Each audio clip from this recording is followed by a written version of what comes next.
Guys, current affairs funda में आप सभी का स्वागत है। मैं हूं आपके साथ अभिषेक शर्मा और आज के इस वीडियो सेशन में हम आईबीपीएस क्लर्क मेंस में पूछे गए जनरल अवेयरनेस के क्वेश्चंस को डिस्कस करने वाले हैं।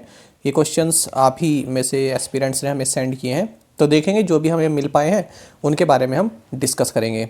अच्छा, सबसे पहले मैं आपको ये बता दूं कि आप करंट अफेयर्स फंडा को टेलीग्राम पर जरूर ज्वाइन कर लीजिए, क्योंकि अब इस वीडियो को रिकॉर्ड करने के बाद मैं टेलीग्राम पर हमारी जो करंट अफेयर्स की पीडीएफ है उसकी स्क्रीनशॉट आपके साथ शेयर करने वाला हूं, क्योंकि कुछ एस्पिरेंट्स के मन में रहता है कि सर आपके करंट अफेयर्स कितने हेल्पफुल रहे, ये हमें ज़रूर बताइए, कितने यूज़फुल रहे। तो करंट अफेयर्स के जो स्क्रीनशॉट हैं, हमारे क्वेश्चंस जो आपके लिए यहाँ पर हेल्पफुल रहे, उनके स्क्रीनशॉट मैं आपको टेलीग्राम पर शेयर करने वाला हूँ। चाहे वो स्पिनी से रिलेटेड क्वेश्चन हो कि स्पिनी प्लेटफॉर्म क्या है, या फिर वो टोटल फर्टिलिटी रेट वाला क्वेश्चन हो, वो हो। ठीक है, तो इस तरह के कई सारे क्वेश्चंस मैं आपके साथ यहाँ पर शेयर करने वाला हूँ टेलीग्राम पर। इसलिए आप अभी करंट अफेयर्स फंडा इसको टेलीग्राम पर जरूर ज्वाइन कर लीजिए, ताकि आपको बिल्कुल क्लियर हो जाए कि हमारा मटेरियल जो है आपके एग्ज़ाम के लिए कितना यूज़फुल रहता है। तो चलिए फिर अब शुरुआत करेंगे इस वीडियो सेशन की। देखिए, सबसे पहले पूछा गया था कि जनजातीय गौरव दिवस ये किस दिन मनाया जाएगा। तो सेंट्रल गवर्नमेंट ने डिसाइड किया था कि 15 नवंबर को इसे मनाया जाएगा, क्योंकि ये जो ट्राइबल कम्युनिटी में जो भगवान का दर्जा प्राप्त है, भगवान बिरसा मुंडा, इनकी बर्थ एनिवर्सरी भी इस दिन होती है 15 नवंबर को। तो जो भी जो ट्राइबल फ्रीडम फाइटर्स रहे हैं उनको एक तरह का सम्मान इस जनजातीय गौरव दिवस के रूप में दिया गया। उसके बाद पूछा गया कि current statutory liquidity ratio SLR ये कितना है। तो ये 18% है, 18% है।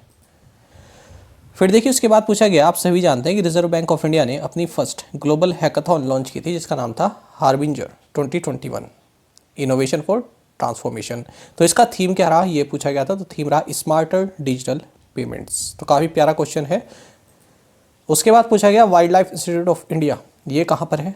तो ये है आपका देहरादून में, स्टैटिक जीके है।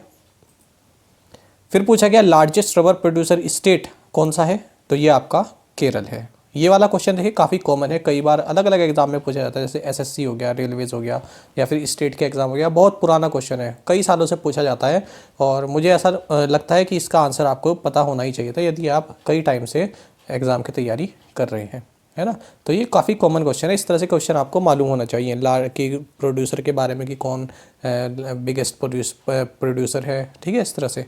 और स्टेट के साथ साथ कंट्री का भी आपको मालूम होना चाहिए यदि कंट्री वाइज पूछा जाए। उसके बाद एस्पिरेंट्स ने कहा कि इस तरह का क्वेश्चन भी पूछा गया था कि उड़ीसा में कौन एक स्टील प्लांट सेटअप करेगा। तो आर्सेलरमित्तल निप्पॉन स्टील ये आपका सेटअप करेगा। उसके बाद पूछा गया था नोएडा इंटरनेशनल एयरपोर्ट लिमिटेड से संबंधित कि इसको डेवलप जो है कौन करेगा, किसके साथ पार्टनरशिप की है। तो ये ज्यूरिक एयरपोर्ट इंटरनेशनल AG, तो ये यहाँ पर सहायता करे, जिसे आप जेवर इंटरनेशनल एयरपोर्ट के नाम से भी जानते हैं। उसके बाद पूछा गया था कि जो प्रोडक्शन लिंक्ड इंसेंटिव स्कीम है, इसकी जो फंडिंग है, तो ये सोलर मैन्युफैक्चरिंग के लिए कितने रुपए जो है अब कर दी गई है। तो 24,000 करोड़ रुपए इसको बढ़ा दिया गया है, पहले ये 4500 करोड़ रुपए थी। उसके बाद है सोलर चरखा मिशन। तो ये किस मिनिस्ट्री के तहत लॉन्च किया गया था, किस मिनिस्ट्री का इनिशिएटिव है। तो ये ministry of micro small and medium enterprises यानी MSME का एक इनिशिएटिव है। फिर पूछा गया थर्ड लार्जेस्ट कॉन्टिनेंट कौन सा है। तो area wise third largest continent है आपका नॉर्थ अमेरिका।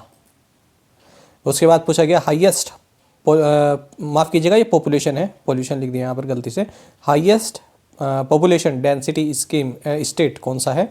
2011 सेंसस की बात कर रहे हैं हम यहाँ पर, 2011 की जो जनगणना है उसके हिसाब से। तो ये आपका बिहार।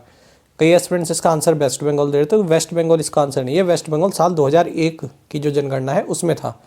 तो highest population density state 2011 census के अकॉर्डिंग है आपका बिहार, अगर क्वेश्चन यही पूछा गया था। फिर है USSD, इसमें U का मतलब शायद पूछा गया था। तो यह है अनस्ट्रक्चर्ड, और पूरी अगर हम बात करें तो अनस्ट्रक्चर्ड सप्लीमेंट्री सर्विसेज डेटा। उसके बाद ESG में शायद S का मतलब पूछा गया था। तो इन्वायरमेंटल, सोशल एंड गवर्नेंस।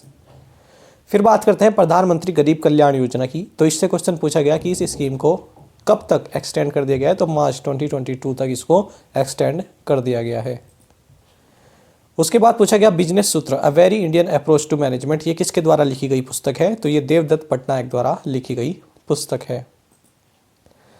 उसके बाद पूछा गया कि India post payments bank department of post, इन्होंने किस लाइफ इंश्योरेंस कंपनी के साथ टाई अप किया है term and annuity products offer करने के लिए? तो आंसर होगा इसका बजाज अलियांज लाइफ इंश्योरेंस। फिर पूछा गया न्यू डेवलपमेंट बैंक से संबंधित, या तो ऐसा पूछा गया था कि ब्रिक्स बैंक कौन सा बैंक कहलाता है, या ऐसा पूछा गया था कि एनडीबी बैंक या न्यू डेवलपमेंट बैंक को और क्या कहते हैं? तो आंसर इसका ब्रिक्स बैंक। ठीक है, एक दूसरे से इंटरचेंज कर सकते हैं कि जो भी पूछा गया था। इनर लाइन परमिट सिस्टम से संबंधित पूछा गया था कि कौन सा स्टेट में जो है इनर लाइन परमिट की आवश्यकता नहीं है? तो ऑप्शन में जो भी रहा होगा मैं आपको बता देता हूँ किस में ज़रूरत है। मणिपुर, अरुणाचल प्रदेश, नागालैंड और मिजोरम, इन चारों ही राज्य में इनर लाइन परमिट की आवश्यकता होती है, ये आप याद रखेंगे। अब जो फिफ्थ ऑप्शन आपका रहा होगा, ठीक है, जो नेक्स्ट ऑप्शन आपका रहा होगा, तो उसमें जो है ज़रूरत नहीं होगी इनर लाइन परमिट सिस्टम की। फिर है खुदा बख्श ओरिएंटल लाइब्रेरी कहाँ पर है? पटना, बिहार में है। आईएनएस वेला से संबंधित एक क्वेश्चन आया था, तो मैं आपको पूरा इसके बारे में जानकारी दे देता हूँ, क्योंकि आईएनएस वेला काफ़ी इंपॉर्टेंट है और हाल ही में करंट अफेयर्स में भी रहा है। तो देखिए, INS Vela S24 is the fourth submarine of the first batch of 6 Kalvari class submarines for the Indian navy. It is a diesel electric attack submarine based on the Scorpene class, designed by French Naval Defense and Energy Group DCNS and manufactured by Majgaon Dock Limited, an Indian shipyard in Mumbai. Next पूछा गया था कि Asian development bank यानी ADB ने भारत में corona virus vaccine के लिए जो है कितना लोन दिया है? तो 1.5 बिलियन US डॉलर का लोन यहाँ पर एशियन डेवलपमेंट बैंक ने प्रोवाइड कराया है। नेक्स्ट आपसे स्पिनी से संबंधित क्वेश्चन पूछा गया। गुड़गांव बेस्ड स्टार्टअप है, तो किस चीज़ में डील करता है? तो ये buy and sell used cars platform है, ये आप याद रखेंगे। फिर पूछा गया ब्लू फ्लैग सर्टिफिकेशन हाल ही में किन बीचेस को दिया गया? तो कोवलम केरल और एडन इन पुडुचेरी। उसके बाद पूछा गया रिजर्व बैंक ऑफ इंडिया की प्रॉम्प्ट करेक्टिव एक्शन फ्रेमवर्क में अब केवल इकलौता कौन सा बैंक रहा है? तो ये है सेंट्रल बैंक ऑफ इंडिया, ये आप याद रखेंगे। उसके बाद पूछा गया कि किस स्मॉल फाइनेंस बैंक ने QR code sound box launch किया है? तो आंसर इसका AU स्मॉल फाइनेंस बैंक रहा। द एम्परर ऑफ और मेलेडीज, इसकी जो है ये पुस्तक है, इसके जो ऑथर हैं ये कौन है? तो सिद्धार्थ मुखर्जी इसके ऑथर हैं। United Nations Convention on the Law of the Sea, ये कब साइन हुआ था? ये 1982 में साइन हुआ था, ये आप याद रखेंगे। आइसोबार लाइंस पूछा गया था, काफ़ी एक नॉर्मल सा क्वेश्चन है ना। आइसोबारिक, बार का मतलब ही प्रेशर से होता है, तो इक्वल प्रेशर वाली जो मैप में कनेक्टिंग लाइंस होती हैं, कनेक्टिंग पॉइंट्स होते हैं, उनको बोलते हैं आइसोबार्स लाइंस। फिर पूछा था रुचिर शर्मा ने हाल ही में कौन सी कंपनी को क्विट किया है? तो मॉर्गन स्टैनली को इन्होंने क्विट किया है। फिर पूछा गया कि इंडिया US इन दोनों ने ही एक सेटलमेंट पे पहुंचे हैं, जिसके तहत जो ई-कॉमर्स ऑपरेटर उस पर 2% इक्वलाइजेशन लेवी ये जो है गेन करेंगे। तिब्बतन पार्लियामेंट इन एग्जाइल, इसका हेडक्वार्टर कहाँ पर है? तो ये धर्मशाला, हिमाचल प्रदेश में। ये भी एक बेसिक सा क्वेश्चन है, आपको पता होना चाहिए था। रिजर्व बैंक ऑफ इंडिया ने हाल ही में टाटा कम्युनिकेशन पेमेंट सॉल्यूशन पर कितना पेनल्टी लगाया है? तो 2 करोड़ रुपए की पेनल्टी यहाँ पर लगाई है।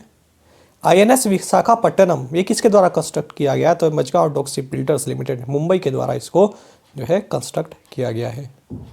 उसके बाद नीति आयोग और वर्ल्ड बैंक से संबंधित एक क्वेश्चन पूछा गया था, मैं आपको पूरी स्टेटमेंट पढ़ देता हूँ। NITI Aayog and world bank joined hands to push electric vehicles financing. The two entities are setting up a $300 million first loss risk sharing instrument with SBI as its program manager. उसके बाद पूछा गया प्रधानमंत्री आवास योजना, ये किस सेंसस के तहत जो है जो बेनिफिशरीज हैं उनको आइडेंटिफाई किया जाएगा? तो याद रखिएगा 2011 सोशियो का economic and caste census of 2011 के तहत जो भी बेनिफिशरी है उनको आइडेंटिफाई इसमें किया जाता है। उसके बाद यहाँ पर एग्जैक्ट क्वेश्चन मुझे नहीं मिल पाया, मैंने आपको पूरा पैराग्राफ बता दिया है जो हमारी PDF में, अपनी PDF में से ही डायरेक्टली ये आपका पैराग्राफ मैंने बता दिया है। ठीक है, देख लीजिएगा, शायद ये टर्म आपको फिल करना था कि इसका कि यहाँ पर क्या आएगा।